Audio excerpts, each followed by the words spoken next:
Di video sebelumnya, akhirnya Kafka berhasil kabur dari wakil kapten Hoshina. Wah, nigashita. Di sana terlihat Kikoru yang sedang mengkhawatirkan Kafka. Hingga akhirnya ia tampak bahagia saat melihat Kafka kembali dengan selamat. Omae o itame tsuketa yatsu. Di tempat lain terlihat Kapten Ashiro yang mendatangi Hoshina yang terlihat murung karena kegagalannya saat melawan kaiju nomor 8. 珍しくへこんでいるな。記念に収めておこう。 Lalu Hoshina memberitahu Kapten Ashiro kalau kaiju nomor 8 itu sepertinya sudah berada di level Daikaiju. Namun menurutnya ia merasa ada yang aneh dengan kaiju nomor 8. Ia bukan seperti kaiju yang lainnya. Karena menurutnya saat bertarung dengannya, ia merasa bukan sedang bertarung melawan sosok kaiju. Namun lebih tepatnya seperti bertarung dengan seorang manusia. Lalu tak lama kemudian ketua tim Ikaruga memberikan laporan kepada mereka berdua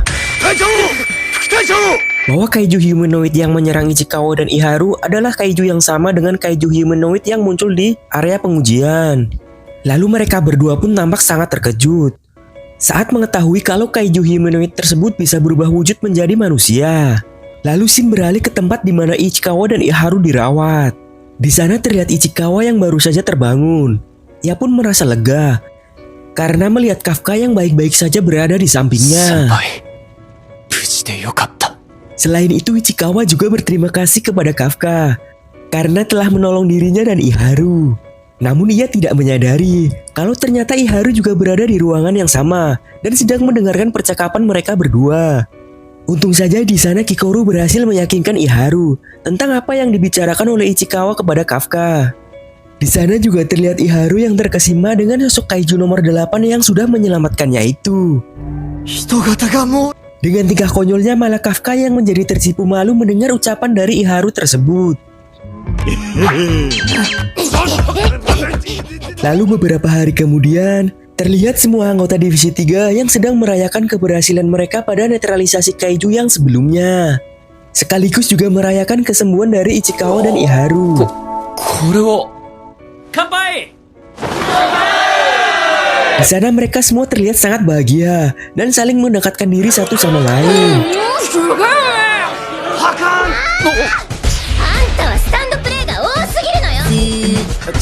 Kenka wa? Omae wa garyun. 連携時一呼吸遅い。俺が合わせてやってんだぞ。出雲さんよ。ああ、先輩まで。ちょっとじゃ勝負せんや。 Beberapa saat kemudian, wakil kapten Hoshina meminta mereka semua untuk tenang karena ia akan segera mengumumkan sebuah kabar baru. Dan ternyata kabar baru itu adalah pengumuman bahwa Kafka kini telah dipromosikan menjadi pasukan pertahanan di Divisi 3. 防衛隊第3部隊へようこそ。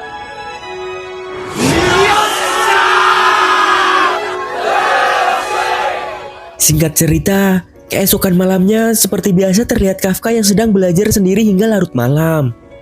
Setelah selesai belajar, ia pun pergi ke balkon untuk mencari udara segar di luar. Namun saat ia akan kembali ke dalam, tiba-tiba saja ia melihat sebuah bola api yang berjatuhan dari atas langit.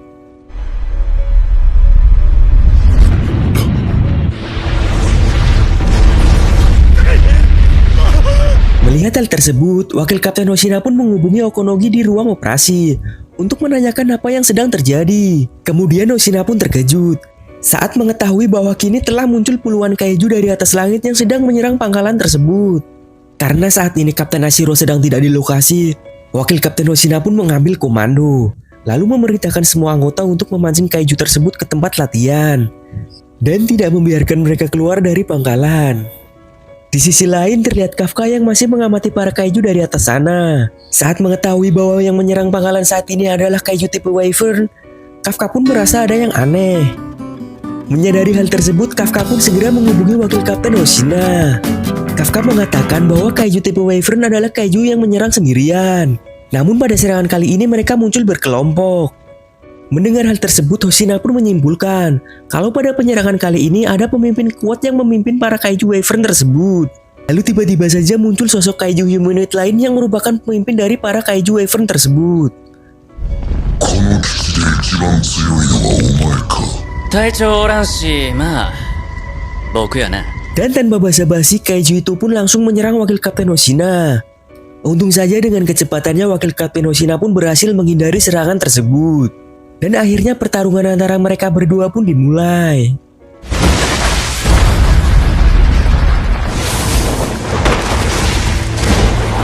Sedangkan di tempat lain terlihat para anggota pasukan pertahanan yang sedang bertarung melawan para Wyvern. Namun serangan mereka semua tidak dapat melukai kaiju tersebut. Malah sebaliknya, para kaiju Wyvern itu berhasil membuat pasukan pertahanan kewalahan. Tak lama kemudian terlihat Kafka yang memberitahu kepada Ikaruga untuk menyerang kaiju Wyvern tersebut di bagian punggung. Karena pada bagian tersebut hanya ada sedikit pelindung dari kulit kerasnya. Mendengar hal tersebut, ketua tim Ikaruga pun kini membagi anggotanya menjadi 2 kelompok. Satu kelompok untuk menarik perhatian kaiju itu, dan yang lain menyerang bagian punggungnya. Namun ternyata tidak semudah yang dibayangkan, karena ternyata para Wyvern itu juga bekerja sama untuk melindungi satu sama lain.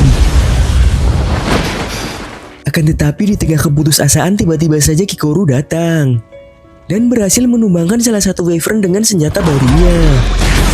私が過激錦圧倒的なパワーで正面からぶち抜けばいいのよ。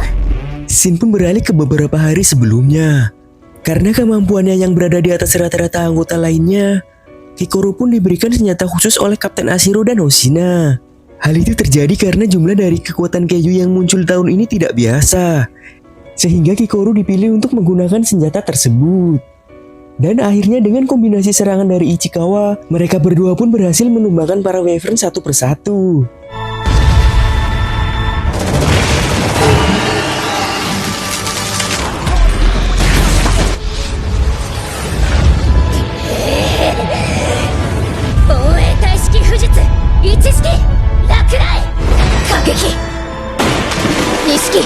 Sedangkan di tempat lain kini wakil Kapten Hoshina masih bertarung melawan kaiju humanoid tersebut. Hoshina pun meminta Okonogi untuk membuka pintu pelatihan nomor 3 dan memancing kaiju humanoid tadi untuk masuk ke sana. Dan akhirnya di dalam sana Hoshina pun mengeluarkan kekuatan tempur maksimalnya, guys.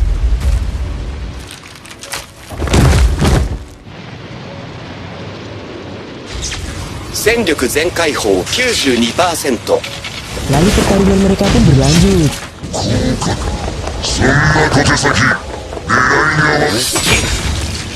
いに合わせ乱れ打ち Di sana terlihat Hoshina yang berhasil melukai kaiju itu dengan cukup parah. Namun lagi-lagi kaiju itu bisa meregenerasi tubuhnya dengan sangat cepat. Hingga akhirnya Hoshina pun menggunakan tebasan teknik nomor 6, yaitu tebasan Okta, dan berhasil mengembangkan kaiju tersebut. Namun tiba-tiba saja hal yang mengejutkan pun terjadi. Kaiju humanoid yang tumbang tadi kini berhasil bangkit kembali dan bertransformasi menjadi sosok kaiju raksasa.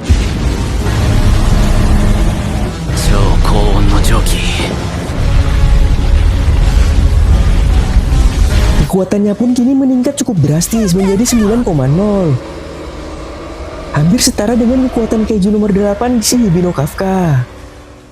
Lalu pertarungan mereka berdua pun kini berlanjut, guys.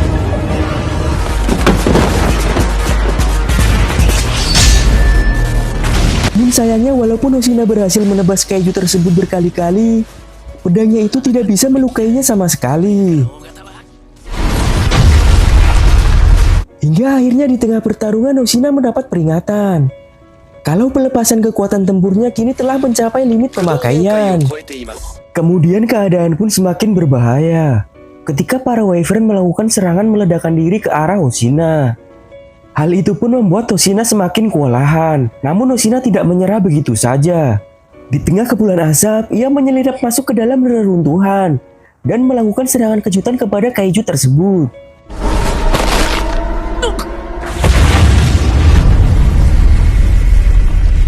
Namun sayangnya lagi-lagi serangannya gagal, guys. Bukan namanya Hoshina kalau ia menyerah begitu saja. 何ができる太陽中の戦況も好転し始めています。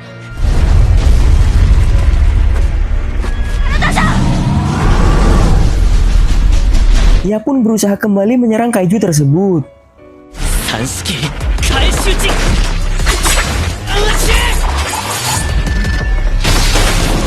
Namun lagi dan lagi serangannya gagal. Dan malah ia sendirilah yang terkena serangan dari para Wyvern yang meledakkan diri. Walaupun dirinya sudah terluka parah, Oshina menolak untuk menyerah. Ia pun kembali melakukan serangan ke arah kaiju tersebut.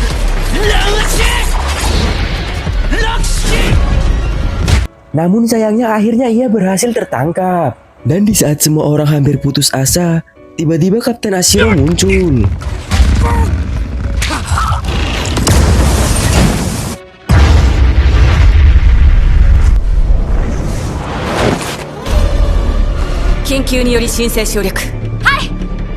Di sana juga terlihat Kikoru yang datang untuk membantu Hoshina.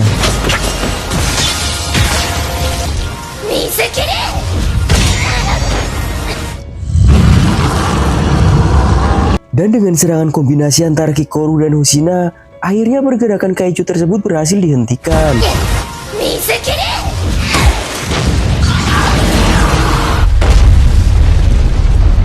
Di saat itulah Kapten Ashiro berhasil menembak kaiju tersebut dengan kekuatan 戦力全開 penuhnya. 砲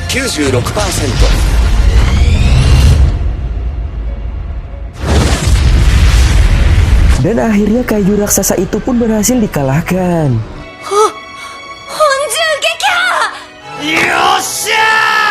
Namun di saat mereka semua sedang merayakan kemenangannya, tiba-tiba saja di atas langit terlihat para Wyvern yang sedang bergabung untuk membentuk sebuah bom Yoju raksasa. Dan diperkirakan ledakan bom tersebut setara dengan 20.000 ton TNT atau sama dengan bom nuklir. Lalu di tengah kepanikan mereka semua, tiba-tiba saja terlihat Kafka yang berlari ke arah bom tersebut seorang diri. Hal itu pun membuat semua orang di sana terkejut. Terlebih lagi setelah Kafka berubah ke wujud kaiju sempurnanya.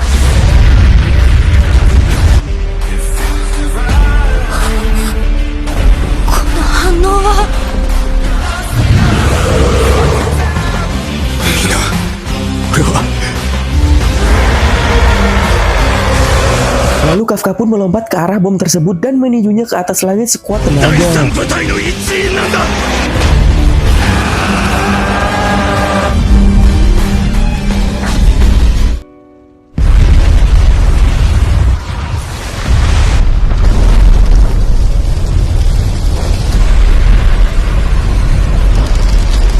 Dan akhirnya berkat dirinya semua orang di sana berhasil selamat dari ledakan bom tersebut.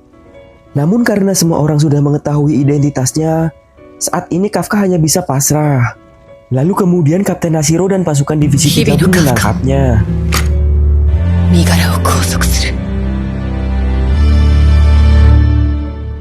Dan karena insiden tersebut, Kafka pun akhirnya dibawa ke markas pusat.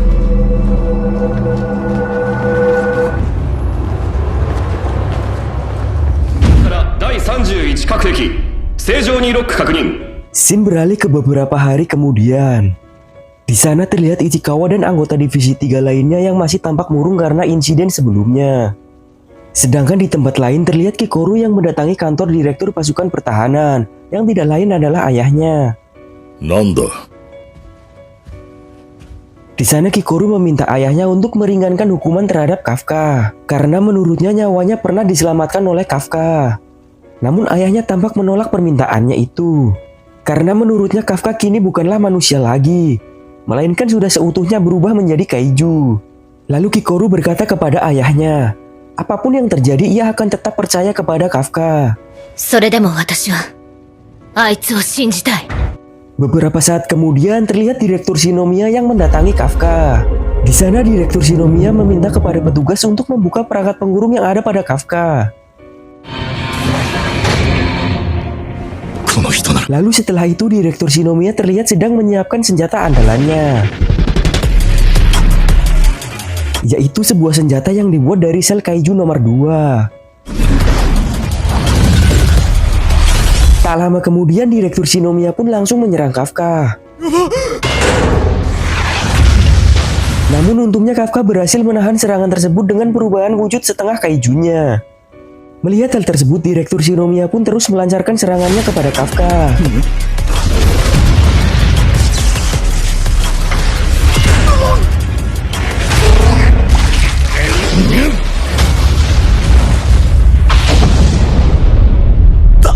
Hingga akhirnya tanpa disadari kedua kaki Kafka hilang begitu saja. Menyadari dirinya yang sudah terpojok, akhirnya Kafka pun menggunakan transformasi penuh kaijunya. Berhasil menahan serangan dari Direktur Shinomiya. Namun tiba-tiba saja terjadi hal yang aneh pada perubahan Kafka kali ini. Karena saat ini Kafka terlihat kehilangan kendali atas tubuh kaijunya itu guys. Dan saat ini tubuh Kafka diambil alih sepenuhnya oleh kaiju nomor 8.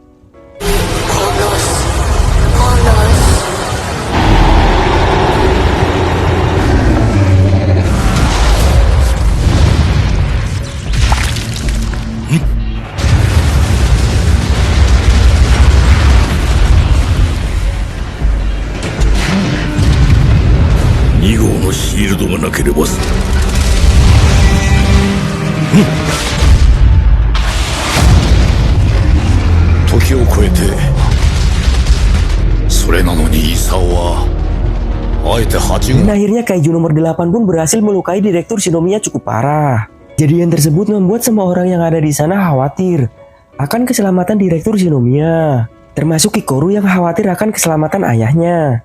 Terlebih lagi saat ini tubuh kaiju nomor 8 bertransformasi menjadi lebih besar. Begitu pula dengan kekuatannya yang meningkat cukup drastis. Di sana pun terlihat Direktur Shinomiya yang masih berusaha bertarung melawan kaiju nomor 8. Namun seberapa keras usahanya, kaiju nomor 8 berhasil menahan semua serangannya. Hingga akhirnya Direktur Shinomiya berhasil tertangkap oleh kaiju nomor 8. Lalu menghantamkan tubuh Direktur Shinomiya ke lantai berulang kali hingga membuat Direktur Shinomiya tak berdaya. Melihat hal tersebut dari dalam tubuh kaijunya, Kafka pun berusaha untuk bangkit melepaskan diri. Namun tiba-tiba saja monster kaiju muncul di depannya dan langsung melahap Kafka. Hal itu pun membuat kesadaran Kafka semakin hilang dalam kegelapan. Namun tiba-tiba saja muncul secercah cahaya, yang dimana saat itu muncul sosok Kapten Ashiro yang berusaha menggenggam tangannya.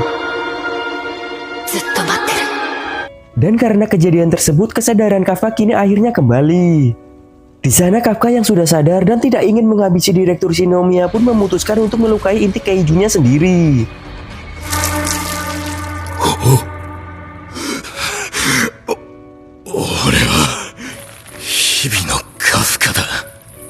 Dan setelah itu Kafka pun langsung tak sadarkan diri. Melihat Kafka yang sudah tak sadarkan diri, Direktur Shinomiya memerintahkan tim medis untuk membawa Kafka ke ruang perawatan. Keesokan harinya, terlihat Direktur Shinomiya yang sedang melakukan rapat bersama para petinggi pasukan pertahanan. Dan dari hasil rapat tersebut, akhirnya Direktur Shinomiya memutuskan bahwa hukuman Kafka ditangguhkan atau dibebaskan untuk sementara. Direktur Shinomiya juga memutuskan bahwa kaiju nomor 8 akan dijadikan sebagai kekuatan tempur dan bukan sebagai senjata. Beberapa saat kemudian terlihat Kafka yang baru saja tersadar di ruang perawatan. Ia pun terkejut saat melihat Direktur Shinomiya yang sudah ada di sampingnya. Lalu Direktur Shinomiya pun memberitahu Kafka bahwa hukuman untuk dirinya saat ini ditangguhkan sementara. Namun keputusan tersebut saat ini ditentang oleh semua para petinggi lainnya.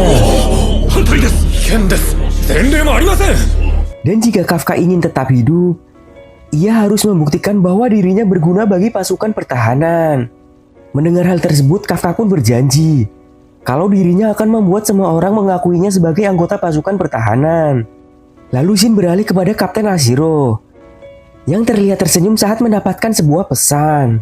Begitu juga dengan Kikoru dan anggota divisi 3 lainnya. Saat Kapten Ashiro mengirimkan pesan kepada mereka semua, kalau Kafka tidak akan mendapat hukuman untuk sementara. Hibino-san, yokatta. Mata sawagashikku naru na. Yokatta desu ne, Hibino-san. Dan di akhir cerita kita diperlihatkan kaiju nomor 9 yang sedang mempelajari kecerdasan manusia menggunakan permainan catur. Dan setelah mengumpulkan semua data, akhirnya kaiju nomor 9 berhasil mengetahui struktur markas dari pasukan pertahanan. Oleh karena itu pun ia bersiap untuk melanjutkan pertempuran ke fase berikutnya. Dan tujuannya kali ini adalah untuk merebut kembali kekuatan kaiju yang telah jatuh ke tangan manusia. Oke minasan, itulah cerita dari alur kaiju nomor 8 di season yang pertama. Dan sampai jumpa di video selanjutnya.